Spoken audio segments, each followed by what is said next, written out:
જય શ્રી સ્વામિનારાયણ વિદ્યાર્થી મિત્રો, આજે ધોરણ 9 સામાજિક વિજ્ઞાન પાઠ 1 ભારતમાં બ્રિટિશ સત્તાનો ઉદય એનો જે આપણે અધૂરો અભ્યાસ કર્યો હતો એનો ભાગ બીજો આજે આપણે એનો અભ્યાસ કરવા જઈ રહ્યા છીએ. વિદ્યાર્થી મિત્રો, આગળના ભાગ 1ની અંદર આપણે છેલ્લે સહાયકારી યોજનાની વાત કરી હતી. સહાયકારી યોજના એક મીઠા ઝેર સમાન આપણે એને બતાવી. આજે 1848માં ભારતના ગવર્નર જનરલ તરીકે લોર્ડ ડેલહાઉસી આવ્યો. ઉગ્ર સામ્રાજ્યવાદી નીતિ ગમે તે ભોગે ભારતનો વ્યાપ વધારવો એ ડેલહાઉસીની નીતિ હતી. ઈસ્ટ ઇન્ડિયા કંપની ભારતની અંદર વેપાર કરવા માટે આવી અને ધીમે ધીમે પગ પેસારો કરી અને ભારતની અંદર એણે જે કાંઈ પણ પોતાનું આધિપત્ય સ્થાપ્યું એની આપણે ચર્ચા કરવાની છે. તો વિદ્યાર્થી મિત્રો, ડેલહાઉસીની જે ખાલસા નીતિ કહેવામાં આવે છે એ ખાલસા નીતિ ડેલહાઉસીએ રાજ્યની અંદર જે કાંઈ પણ કોઈ પણ પ્રદેશો રાજ્યની અંદર ન સમાવેશ થતા હોય તો એના માટે એણે જીત, જપ્તી અને ખાલસા, કાં તો એની સામે તમે યુદ્ધ કરી એને જીતી અને કંપની શાસનમાં ભેળવી દો, અથવા એ પ્રદેશને કોઈ પણ રીતે તમે જપ્ત કરી અને પ્રદેશમાં કંપની શાસનમાં ભેળવી દો, અથવા ખાલસા કરી અને કંપનીમાં ભેળવી દેવું. તો ખાલસા નીતિના જે કાંઈ પણ એના મુદ્દાઓ છે કે કયા કયા પ્રકારે તમે કંપની એ પ્રદેશોને ખાલસા કરતી, તો એની આપણે વાત કરીએ તો સૌથી પહેલાં વિદ્યાર્થી મિત્રો, યુદ્ધ દ્વારા ખાલસા નીતિ. ડેલહાઉસી માનતો કે જે કાંઈ પણ પ્રદેશ આપણા કંપનીમાં નથી આવતો એની સામે તમે યુદ્ધ કરો અને ખાલસા કરી દો. તો આ ચર્ચા આપણે આજે કરવાની છે. રાજા કોઈ પુત્ર મૃત્યુ પામે, સગો પુત્ર ન હોય અને ગાદીએ બેસાડેલ હોય તો એને પણ ડેલહાઉસી વારસદાર તરીકે ગણતો ન હતો. એટલે અપુત્ર મૃત્યુ પામે એનો પ્રદેશ પણ કંપની શાસનમાં ભેળવી દેવો. ગેરવહીવટનું બહાનું કાઢવામાં પણ આવતું હતું કે ભાઈ તમે તમારો પ્રદેશ છે બરાબર વહીવટ કરતા નથી, પ્રજાની તમારા વિરોધમાં ફરિયાદો આવે છે, તો કંપની તમારા પ્રદેશને ખાલસા કરે છે, કંપની તમારા પ્રદેશને જપ્ત કરે છે. કરજની ઉઘરાણી તળે ખાલસા, કંપની શાસનને જે કરવેરો આપવાનો હતો એ કોઈ શાસકો ન આપી શકે અને એનો જે કર્જ ચડી જાય, કંપનીનું એ શાસક ઉપર કર્જ ચડી જાય તો એ કર્જનું બહાનું કાઢી કે ભાઈ હવે તમે નહીં આપી શકો એટલે હવે અમે તમારા પ્રદેશને ખાલસા કરીએ છીએ. આમ કંપની જે છે એ કર્જના બહાના હેઠળ પણ પ્રદેશને ખાલસા કરતી. અને છેલ્લું જે છે, ફક્ત નામનો જ પ્રદેશ હોય. રાજા જે છે એ નામ પૂરતો જ કે ભાઈ ફલાણા પ્રદેશના ફલાણા શાસક એ કહેવા પૂરતા, બાકી ત્યાંનો વહીવટ તમામે તમામ કંપની કરતી. આજે આપણે એનો અભ્યાસ કરવાનો છે. બીજો એક મુદ્દો આપણો આવશે, કંપની શાસનની ભારત ઉપર પડેલી આર્થિક અસરો. પૈસાની દ્રષ્ટિએ કંપનીઓની અસર ભારત ઉપર શું પડી છે એનો અભ્યાસ આપણે કરવાનો છે. અને આની અંદર જ કંપની શાસન દ્વારા ભારતમાં પડેલી સામાજિક અસરો એનો અભ્યાસ કરશું. અને છેલ્લે આ પાઠનો જે ઉપસંહાર છે એની આપણે ચર્ચા કરીએ છીએ. તો વિદ્યાર્થી મિત્રો, હવે જોઈએ આપણે ડેલહાઉસી ભારતના ગવર્નર જનરલ તરીકે આવ્યો ત્યાર પછી ભારતની જે પરિસ્થિતિ જે છે એની આપણે ચર્ચા કરીએ. ભારતમાં ગવર્નર જનરલ તરીકે ડેલહાઉસી 1848ની અંદર આવ્યો. તે ઉગ્ર સામ્રાજ્યવાદી, એનું જે માનસ હતું એ ઉગ્ર સામ્રાજ્યવાદી માનસ ધરાવતો અને તેણે કંપનીનો જે વ્યાપ છે એના જે સામ્રાજ્યનો વ્યાપ વધારવો, ગમે તે ભોગે કંપનીનો વ્યાપ વધે એવી એક એની નીતિ ડેલહાઉસીની હતી. અને આ નીતિને પોષવા માટે, કંપનીનો રાજ્ય વિસ્તાર કરવા માટે એણે જીત ઝપટી અને ખાલસા નીતિ અખ્તિયાર કરી. તો હવે આપણે ડેલહાઉસીની ખાલસા નીતિની વાત કરીએ તો પહેલાં જ યુદ્ધ દ્વારા જે પ્રદેશોને ડેલહાઉસીએ ખાલસા કર્યા એ પ્રદેશોની વાત કરીએ તો તેમાં પંજાબ અને ટેંગુ પ્રદેશ, હાલનું જે નીચલું બર્મા જે પ્રદેશ છે તે પ્રદેશ, આ પ્રદેશોને ડેલહાઉસીએ યુદ્ધ કરી જીતી અને કંપની શાસનમાં ભેળવી દીધા. રાજા પુત્ર મૃત્યુ પામે એવા કેટલાક રાજ્યો જે છે એને ખાલસા કર્યા. તો રાજા અપુત્ર મૃત્યુ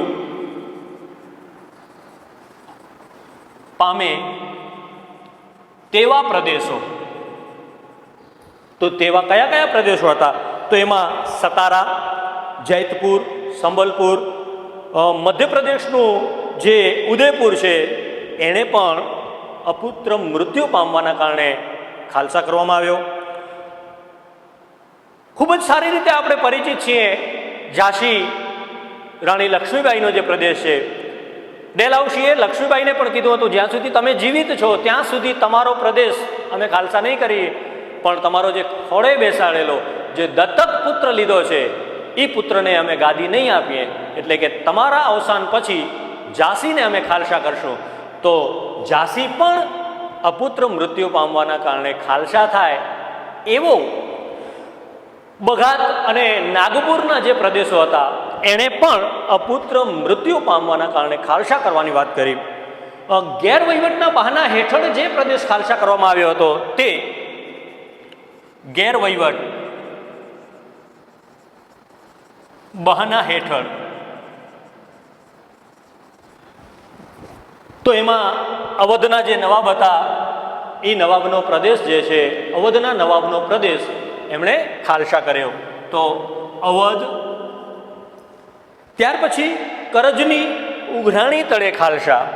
ચોથો ખાલસા કરવાનો જે પ્રકાર છે એમાં કરજની ઉઘરાણી તળે ખાલસા. આની અંદર એવું થાય કે કંપની શાસનનું કર્જ કોઈ પણ શાસક ઉપર વધી જાય, એ શાસક કર્જ ચૂકવી શકે નહીં, ત્યારે એને કહેવામાં આવે કે હવે તમારો પ્રદેશ અમે ખાલસા કરીએ છીએ, તમે અમને આટલો કર્જ થઈ ગયો છે એ તમે આપી શકશો નહીં. એટલે આવા જે પ્રદેશો હતા એમાં નિઝામનો જે વરાડ પ્રાંત હતો એ વરાડ પ્રાંત ડેલહાઉસીએ ખાલસા કર્યો. અને છેલ્લો જે છે નામ માત્રની સત્તાનો અંત લાવીને, નામ માત્રની સત્તાનો અંત લાવીને ખાલસા. રાજા માત્ર નામ પૂરતા જ રાજા હોય કે ભાઈ ફલાણા પ્રદેશના ફલાણા રાજા છે, બાકી રાજ્ય કરવાનો એની પાસે કોઈ પણ અધિકાર નહોતો. એવા કેટલાક પ્રદેશો હતા જેમાં કર્ણાટક અને તમિલનાડુ રાજ્યનો જે તાંજોર પ્રાંત હતો, એ તાંજોર પ્રદેશ તે સમયે રાજ્ય હતું.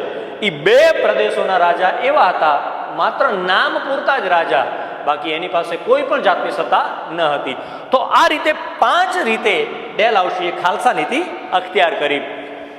ડેલહાઉસી સામ્રાજ્યવાદીની સાથે સાથે એણે કેટલાક સારા પણ કામો કર્યા હતા જેની પણ આપણે નોંધ લેવી જોઈએ, જેને આપણે ડેલહાઉસીના સુધારાવાદી કાર્યો કહીએ છીએ. તો આ સમયગાળા દરમિયાન સૌથી પહેલાં 1853માં ડેલહાઉસીએ જે કાંઈ પણ ભારતની અંદર રેલવે લાઇન, ભારતમાં સૌથી પહેલાં મુંબઈથી થાણા વચ્ચે જે રેલ લાઇન નાખવાની શરૂઆત કરી અને જેનો ઉપયોગ તે 1853માં સૌ પ્રથમ રેલવેની શરૂઆત ડેલહાઉસીએ કરી. આ એના સારા સુધારાવાદી કામની અંદર એની ગણતરી થાય છે. જે મુંબઈથી થાણા વચ્ચે મિત્રો તે સમયે જે કંઈ પણ માલ આવે મુંબઈના અલગ અલગ પ્રદેશોમાંથી, થાણા તે સમયે બંદર હતું અને ત્યાંથી જહાજોના માધ્યમથી ઇંગ્લેન્ડની અંદર માલ પહોંચાડવામાં આવતો. ઇંગ્લેન્ડમાંથી જે તૈયાર માલ આવે એ થાણા બંદરે ઉતારે અને ત્યાંથી રેલવેના માધ્યમથી મુંબઈના અલગ અલગ વિસ્તારોમાં આ માલ પહોંચાડવામાં આવતો. એની શરૂઆત 1853માં ડેલહાઉસીએ કરી. ભારત અને ઇંગ્લેન્ડ વચ્ચે જે તાર સેવા, ભારત અને ઇંગ્લેન્ડ વચ્ચે તાર સેવાની શરૂઆત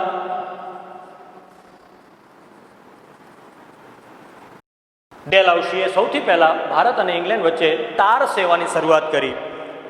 ત્યારબાદ જાહેર બાંધકામ વ્યવસ્થા, સરકારી કચેરીઓ હોય એના બાંધકામ, જાહેર બાંધકામ, જાહેર બાંધકામની શરૂઆત,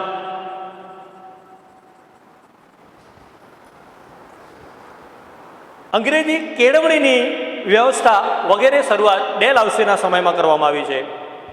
સૌથી સારા જે પાસા આપણે ડેલહાઉસીના કહી શકીએ, જે હિન્દુ ધર્મની અંદર પરિવર્તન લાવવાનું જે કામ કર્યું, એવા પાસાઓમાં વિધવા પુનઃવિવાહનો જે કાયદો ડેલહાઉસીએ ઘડ્યો એ સારામાં સારો કાયદો આપણે એને કહી શકીએ છીએ.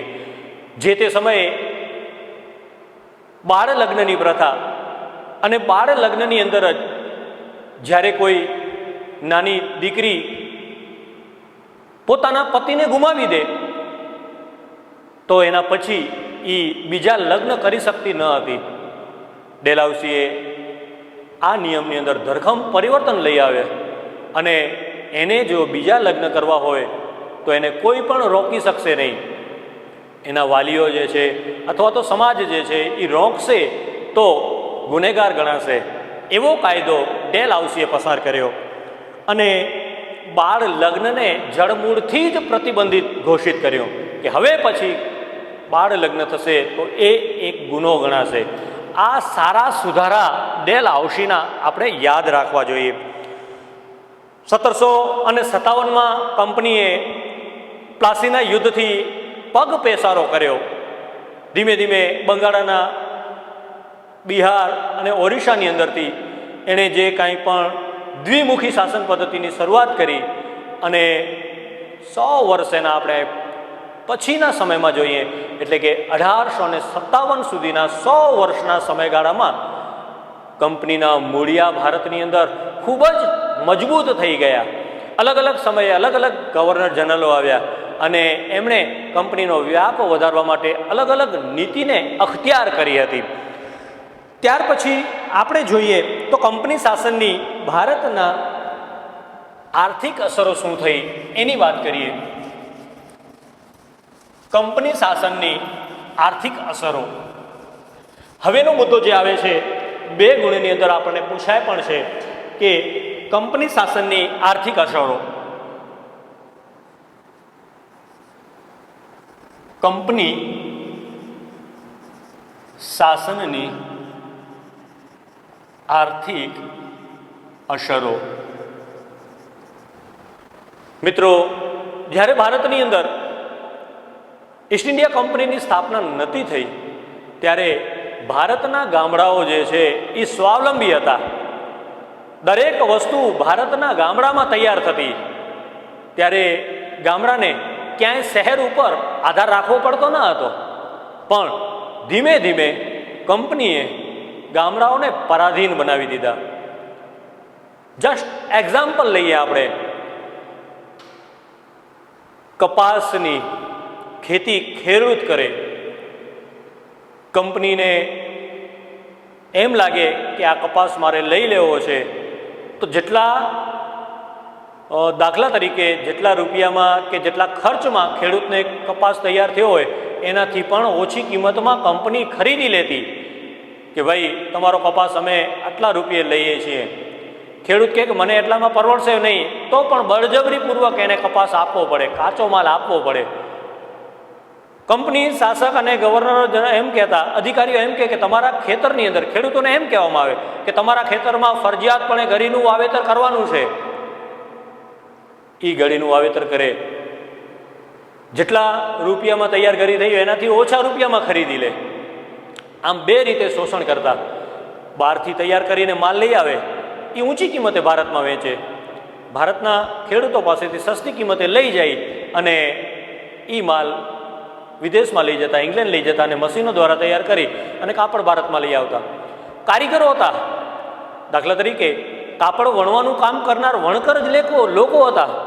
એને કંપની ટૂંકા ગાળાના કોન્ટ્રાક્ટ લખાવી લે કે ભાઈ આટલા સમયની અંદર તમારે આટલા મીટર કાપડ અમને તૈયાર કરીને આપવાનું છે.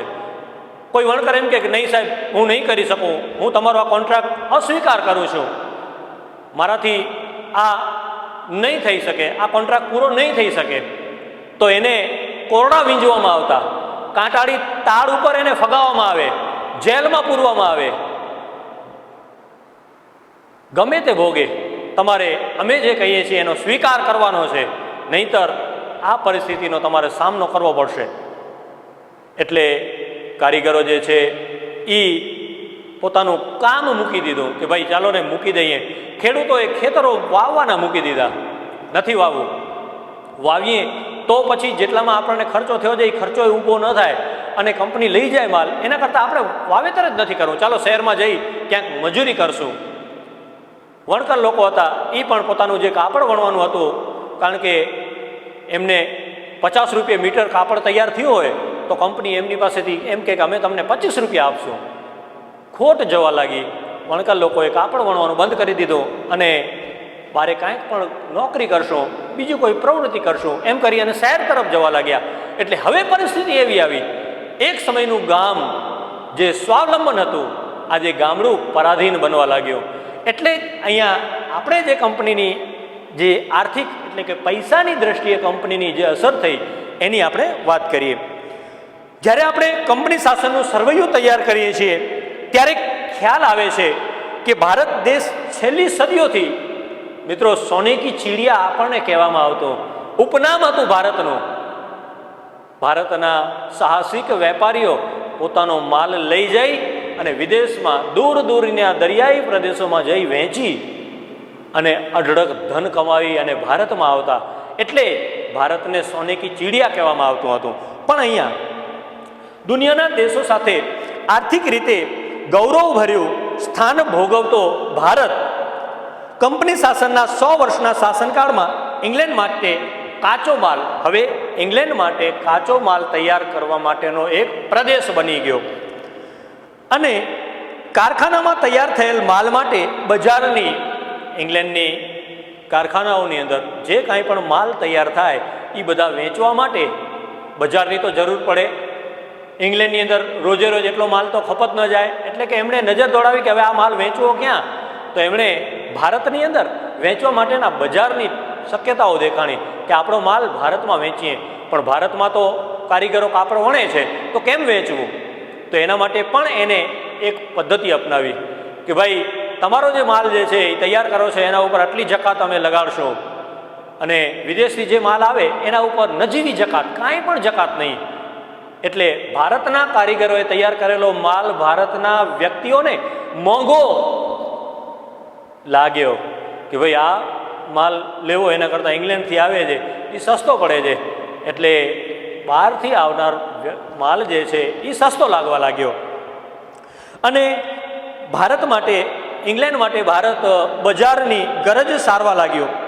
બંગાળમાં સુતરાઉ કાપડ, કાચું રેશમ, ખાંડ, શણ, મલમલ, જે અત્યારે ઢાકાનું મલમલની આપણે વાત કરીએ છીએ, બાંગ્લાદેશનું પાટનગર ઢાકા, એનું જે મલમલની આપણે વાત કરીએ છીએ, કેટલું બારીકાઈવાળું મલમલ તૈયાર થતું બંગાળની અંદર, ઢાકાની અંદર, કે આંગળીની અંદર તમે વીંટી પહેરી હોય અને સાડીનો, મલમલની સાડીનો એક છેડો વીંટીમાં તમે પરોવી દો અને આખી સાડી જે છે એ સાડી વીંટીમાંથી પસાર થઈ જાય એટલું મુલાયમ બારીક મલમલ ઢાકામાં તૈયાર થતું હતું.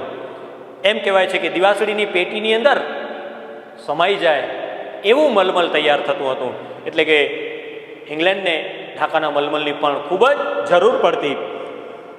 1708થી લઈ અને 1756 સુધી ભારતની અંદર દ્વિમુખી શાસન પદ્ધતિ, દ્વિમુખી શાસન પદ્ધતિ.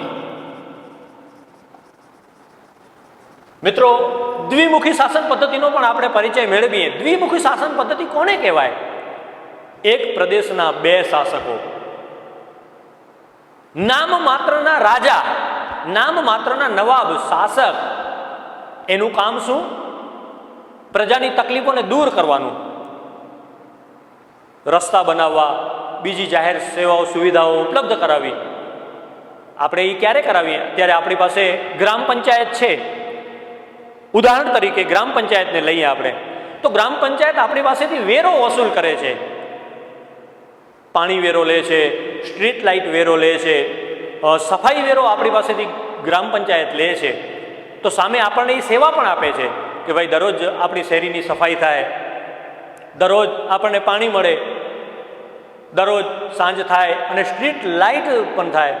તો આ જે છે એ વેરો લે છે, એના બદલામાં આપણને એ સુવિધા આપે છે. પણ અહીંયા કંપની વેરો લેતી પણ એ પોતે સુવિધા આપતી નહીં. સુવિધા કોને આપવાની? એ શાસકને આપવાની કે ભાઈ શાસક જે છે પ્રજા પાસેથી કરવેરો ઉઘરાવે અને ત્યારબાદ જે કાંઈ પણ પૈસા આવે એ કંપનીને આપી દેવાના અને એના બદલામાં જે કાંઈ પણ સેવા જે છે એ કંપની સેવા આપે. કંપની સેવા ના આપે, શાસકને સેવા આપવી, એમ. આમ દ્વિમુખી શાસન પદ્ધતિ બાદ બંગાળની આર્થિક અસરો જે છે એ ઝાંખી પડી ગઈ.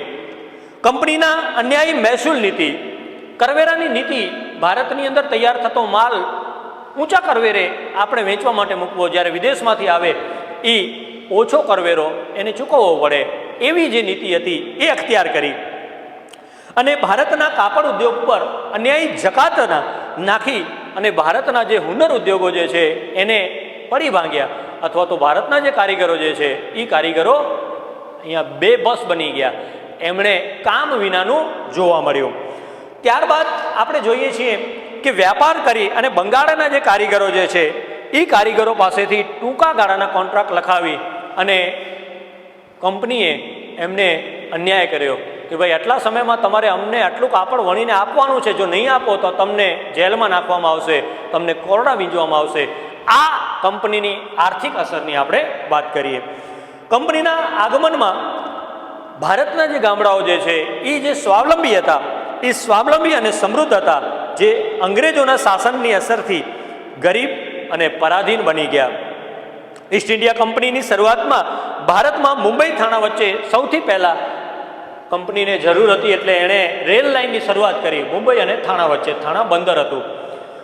રેલવે લાઇન ઇંગ્લેન્ડ અને ભારત વચ્ચે દરિયાઈ માર્ગે આગબોટ સેવા કંપની શાસન દરમિયાન શરૂ થઈ અને તે સમયે મુંબઈ મદ્રાસ, હાલનું જે ચેન્નઈ છે, મુંબઈ મદ્રાસ અને કલકત્તા જેવા મહાબંદરોનો વિકાસ થયો.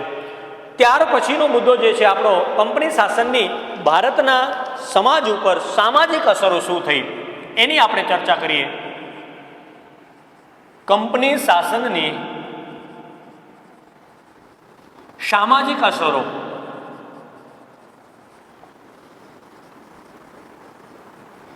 સમાજ જીવન ઉપર શું અસર થઈ એની આપણે વાત કરીએ. તો બ્રિટિશ વહીવટ દરમિયાન વર્તમાન પત્રોના વિકાસથી ભારતની પ્રજાના વિચાર, વાણી સ્વતંત્રતાની ભાવના વિશે અને એ ભાવનાનો વિકાસ થયો. એ સમય દરમિયાન ભારતીય સમાજમાં કેટલાક પ્રદેશોમાં કેટલાક કુરિવાજો હતા, જેમ કે દીકરીનો જન્મ થાય અને દૂધ ભરેલા પાત્રમાં જ એને ડૂબાડી અને એનું મરણ કરવામાં આવતું, જેને બાળ મરણ કહેવામાં આવતી, દૂધ પીતીનો રિવાજ કહેવામાં આવતો હતો.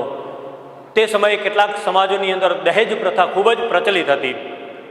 દૂધ પીતીની આપણે વાત કરીએ તો કોઈ માતા પિતાને ત્યાં પુત્રીનો જન્મ થાય તો એના માતા પિતા ખૂબ જ ચિંતામાં આવી જતા કે હવે આ પુત્રી મોટી થશે તો એના લગ્ન કરવા માટે મારે આટલું ખર્ચ કરવું પડશે, મારે આટલું આપવું પડશે, મારે આટલું સોનું આપવું પડશે. એટલે ચિંતામાં ને ચિંતામાં માતા પિતા દીકરીને મોટી જ ન કરતા. દીકરીનો જન્મ થાય એટલે દૂધ ભરેલા પાત્રની અંદર એને ડૂબાડી અને એનું જીવન ટૂંકાવી દેવામાં આવતું. એને દૂધ પીતીનો કુરિવાજ કહેવામાં આવે છે. ત્યાર પછી સતી પ્રથાનો રિવાજ જે છે એ રિવાજ પણ ખૂબ જ અન્યાયપૂર્વક હતો. કોઈ પણ સ્ત્રીનો પતિ અવસાન પામે એટલે એની ચિતા સાથે એ સ્ત્રીને ખોળામાં માથું પોતાના પતિનું રાખી અને ચિતામાં જીવતા સળગી અને પોતાનો પ્રાણ ત્યજી દેવાનો હોય એને સતી પ્રથા કહેવામાં આવે છે. વિલિયમ બેન્ટિંગ અને રાજા રામમોહન રાયના પ્રયાસોથી આ સતી પ્રથાનો કાયદો નાબૂદ કરવામાં આવ્યો છે. મિત્રો, રાજા રામમોહન રાયના જીવનનો જ તમને પરિચય આપું કે જ્યારે એમના ભાઈનું અવસાન થયું ત્યારે મંજરી દેવી એની ભાભી જે હતા એની ભાભીને આ સતી થવાનો વારો આવ્યો. ઢોલ નગારા ત્રાસા આ બધું વાગે અને એની ભાભીને સતી થવા માટે લઈ જવામાં આવે છે. એની ભાભીની ઈચ્છા નથી, રૂએ છે, કણસે છે, પણ બળજબરીથી સમાજની અંદરથી એને સતી થવા માટે લઈ જવામાં આવે છે. અને ચિતા ઉપર જ્યારે સળગાવવામાં આવે છે પોતાના પતિનું માથું ખોળામાં મૂકી અને જ્યારે એમને સતી થવાનો વારો આવ્યો ત્યારે રાજા રામમોહન રાયે મનની અંદર નિર્ધાર લઈ લીધો કે આ પ્રથાને મારે નાબૂદ કરવી છે. અને આગળ જતાં વિલિયમ બેન્ટિંગના પ્રયત્નોથી અને રાજા રામમોહન રાયના પ્રયત્નોથી સતી થવાનો જે રિવાજ છે એ નાબૂદ કરવામાં આવ્યો. ત્યાર પછી બાળ લગ્ન નાનપણમાં જ ઘોડિયા લગ્ન થતા. દીકરી અને દીકરો નાના હોય, ઘોડિયામાં હોય તો માતા પિતા એના લગ્ન નક્કી કરી દે કે ભાઈ અમારો દીકરો જ્યારે મોટો થશે ત્યારે તમારી દીકરી સાથે લગ્ન, એટલે અત્યારે જ આપણે એનું ગોઠવી દઈએ. એવી રીતે બાળ લગ્ન કરી દેવામાં આવતા.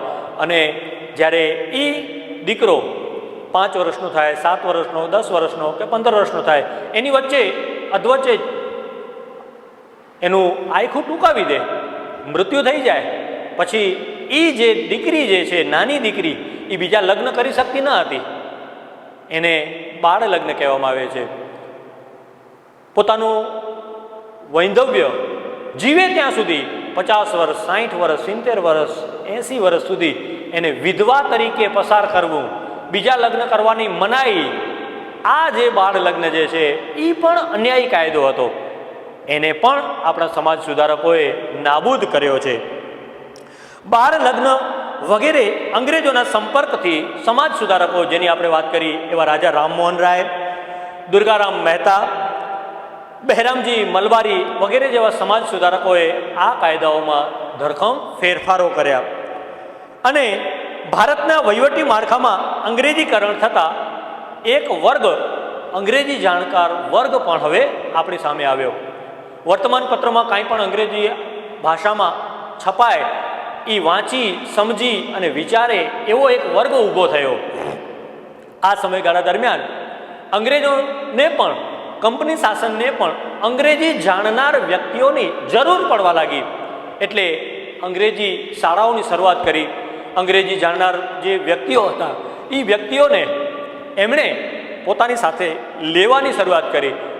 પણ દરેક બાબતોના બે પાસા હોય છે, જેમ સિક્કાની બે બાજુ હોય છે એવી રીતે કંપનીએ પોતાના સ્વાર્થ માટે જે વિદ્યાર્થીઓને, જે વ્યક્તિઓને અંગ્રેજી શીખવાડ્યું એ વ્યક્તિઓ અંગ્રેજી શીખી અને કંપની શું આપણા માટે વિચારે છે, છાપાઓમાં, વર્તમાન પત્રોમાં ભારતના વ્યક્તિઓ માટે કેવા લખાણ આવે છે એ વાંચવા લાગ્યા. અને એનાથી સમાજ સુધારાનું કામ થવા લાગ્યું. પ્રજાને જાગૃત કરવામાં આવ્યું કે ભાઈ તમારા માટે તો કંપની આમ વિચારે છે, જાગો, નહીતર તમે ગુલામીની અંદર ઢસડાતા જશો. એટલે અંગ્રેજી જાણનાર લોકોની જરૂર ઊભી થઈ અને પરિણામે મેકોલેના પ્રયત્નોથી ભારતમાં અંગ્રેજી શિક્ષણની શરૂઆત થઈ. ચાર્લ્સ વુડની ભલામણથી મુંબઈ, મદ્રાસ અને કલકત્તામાં અંગ્રેજી યુનિવર્સિટીઓની શરૂઆત થઈ. આ આપણે એના સારા પાસાઓ પણ કહી શકીએ. અંગ્રેજી શિક્ષણના કારણે ભારતમાં અંગ્રેજી જાણનારનો વર્ગ ઊભો થયો અને સમય જતાં તેને સુધારાવાદી માંગણીઓ કરી અને સુધારાની પ્રક્રિયા જે છે એને વેગ આપવાનો કામ કર્યો. અને આ પાઠના અંતે ઉપસંહારની વાત કરીએ. ઉપસંહાર, આ પાઠના અંતે આપણને શું જાણવા મળ્યું, શું આપણે એમાંથી શીખ્યા, આ પાઠનું સરવૈયું શું છે તો એ ઉપસંહારમાં આપણે જોઈએ તો ઈસ્ટ ઇન્ડિયા કંપની ભારતની સમૃદ્ધિ અને વેપારથી આકર્ષાઈ અને ભારત આવ્યા. ભારતમાં કંપની શાસનના પરિણામે રાજકીય, આર્થિક અને સામાજિક સાંસ્કૃતિક ક્ષેત્રે સારી નરસી અસરો ઊભી થઈ. કંપનીએ ભારતના ભોગે ઇંગ્લેન્ડને સમૃદ્ધ કરવાનું અને આ જે નીતિ હતી કે ભારતમાંથી સસ્તા ભાવે માલ લઈ જાઓ, ઇંગ્લેન્ડની કંપનીમાં તૈયાર કરો માલ અને ભારતમાં વેચવા માટે લઈ આવો, આ જે ઇંગ્લેન્ડની નીતિ હતી એ નીતિથી ભારતને ગુલામ બનાવવાની એને શરૂઆત કરી.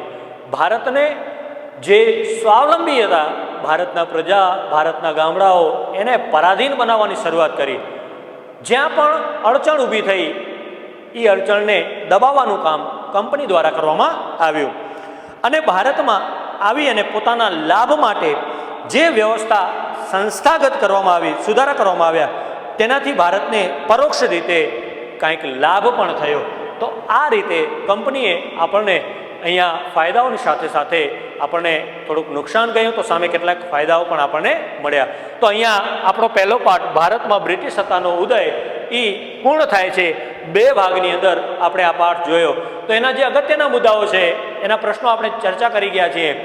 તે ચર્ચાઓમાં વળી પાછું રિપીટ કરીએ કે પ્લાસીનું યુદ્ધ છે, બક્સરનું યુદ્ધ છે, સહાયકારી યોજના અને આ બાબતો.